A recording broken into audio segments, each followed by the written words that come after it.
हर हर महादेव दोस्तों। आशा है आप सब बहुत अच्छे होंगे। आप सबका स्वागत है। तो दोस्तों, जैसा कि हम सब ज्योग्राफी के क्वेश्चंस कर रहे थे, तो आज हम करेंगे एंडोजेनेटिक फोर्स के बारे में। ये जो फोर्स होती है, ये अर्थ के अंदर होती है। और ये अर्थ के अंदर डिफरेंट टाइप की फोर्स प्रेजेंट होती है।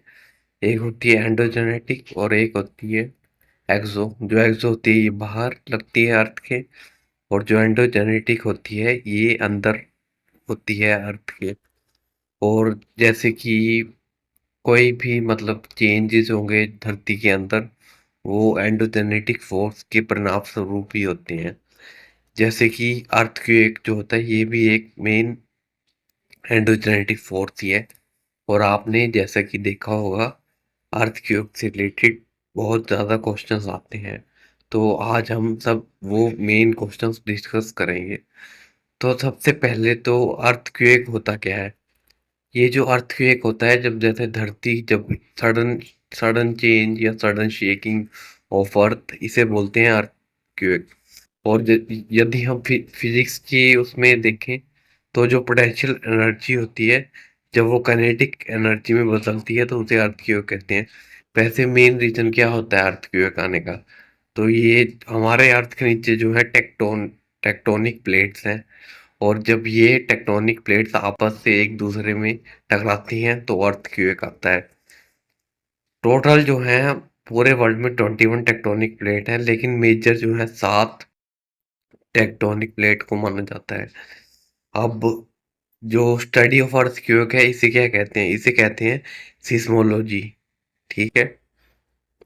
और जो स्पीड ऑफ वेव ऑफ मतलब रिक्टर स्केल से हम अर्थ की तीव्रता को मापते हैं। ठीक है। और इंटेंसिटी के लिए, इंटेंसिटी यानी कि कितना डैमेज हुआ है अर्थ की वजह से, ये हम इंटेंसिटी नापते हैं मर्कली इंटेंसिटी स्केल से। ये जैसे मैंने डायग्राम बनाया है, ये आपको बताया है कि कोई ये ऊपर अर्थ है, अर्थ से नीचे ये कोई सिस्मिक पॉइंट है, यानी कि इसे फोकस कह सकते हैं। यानी कि यहाँ से ओरिजिन होगा मतलब अर्थक्वेक का, और यहाँ से सिस्मिक वेव्स ऊपर जाएंगी और ये ऊपर फील होंगी। और जहाँ पे फील होंगी इसे क्या कहेंगे? इसे कहेंगे एपी सेंटर। और ये अलग अलग बताया है, जैसे ये पी वेव गई है, ये एस वेव गई है, और ये एल वेव। मतलब बहुत ओके। तो ये सब अब डिफरेंट टाइप्स ऑफ वेव, आप P wave, S wave. P wave को बोलते हैं प्राइमरी वेव्स और लॉन्गिट्यूडनल वेव्स। ठीक है। और ये जो है सबसे पहले एपिसेंटर पे पहुंचती, जैसे मैंने आपको बताया था कि ये सबसे पहले एपिसेंटर पे पहुंचती है। और ये किससे पास होती हैं? ये पास होती हैं सॉलिड, लिक्विड और गैस, तीनों मीडियम से होती हैं। और इनकी स्पीड बहुत ज़्यादा होती है। इनकी एवरेज स्पीड होती है 8 किलोमीटर पर सेकेंड। और नेक्स्ट है सेकेंडरी, यानी कि ट्रांसवर्स वेव्स। ये सिर्फ सॉलिड से ही पास करती हैं। और इसकी एवरेज स्पीड कितनी होती है? इसकी एवरेज स्पीड होती है 4.5 किलोमीटर पर सेकेंड।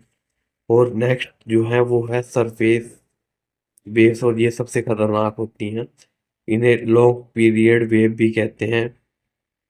इसे 1945 में एच डी लव के द्वारा डिस्कवर किया गया था।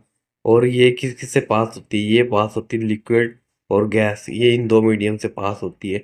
ये सॉलिड से नहीं पास होती है। और इसकी एवरेज स्पीड इन तीनों में सबसे कम है। और कितनी है ये है 3 किलोमीटर पर सेकेंड। और आपको मैंने जैसे कि बता दिया कि सरफेस वेव्स जो होती हैं, तीनों में सबसे ज़्यादा डिस्ट्रक्टिव होती हैं, यानी कि सबसे ज़्यादा हानिकारक होती हैं ये। और आपने जैसे कि देखा होगा कि जब अर्थ की आना होता है तो कहते हैं कि कुत्तों को और पक्षियों को पता लग जाता है पहले कि अर्थ आने वाला है। तो ऐसा क्यों होता है? तो ऐसा इसलिए होता है क्योंकि जो एटमॉस्फेयर होता है, इसमें एक गैस है जो बहुत, जिसकी मात्रा जो है बढ़ जाती है एटमॉस्फेयर में। और वो गैस कौन सी है? तो वो गैस है रेडोन। यानी रेडोन गैस जो है एटमॉस्फेयर में बढ़ जाएगी, जिससे कि डॉग्स और पक्षी वगैरह को पता लग जाएगा कि अब अर्थक्वेक आने वाला है, इसलिए कहते हैं कि इनको पहले पता लग जाता है। तो दोस्तों ये छोटी सी वीडियो थी अर्थक्वेक के बारे में। आशा है आप सबको ये छोटी सी वीडियो देख के अच्छा लगा होगा। Thank you.